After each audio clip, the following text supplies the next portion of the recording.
इसके मैंने ये पत्ते काट लिए हैं। 3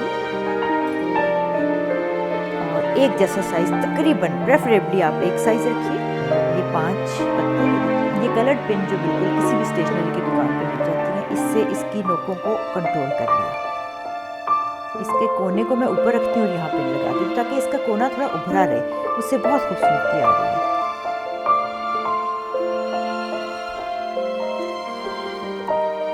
ये देखिए इस तरह से करते चलेंगे।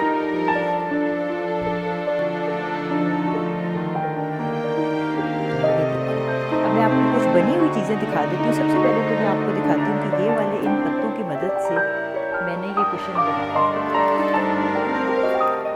ये देखिए इसमें ये भी बनी हुई चीज़ें हैं, यही वाले गेंद हैं। इस पे मैंने ग्लू लगा के और ये कटदाना और सीक्वेंस मोती सितारे लेके उसको अखबार पे डाल के उसको रोल करती चली गई और वो सूखता चला गया।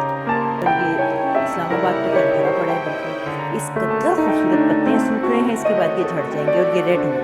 इसको भी मैंने यही किया था कि मैंने इस तरह का बॉल लेके पिन्स की बजाय इसको मैं चिपकाती चली गई थी, एक से दूसरा, दूसरे से तीसरा, और ये बन गया। तो आज का जो हमारा ये प्रोग्राम था, ये छोटे से इस टेक्निक है आपकी, जो कि लगता ये है कि आप बड़ा मुश्किल होगा, लेकिन ये बहुत आसान है। ये ज़रूर घर में बनाएं।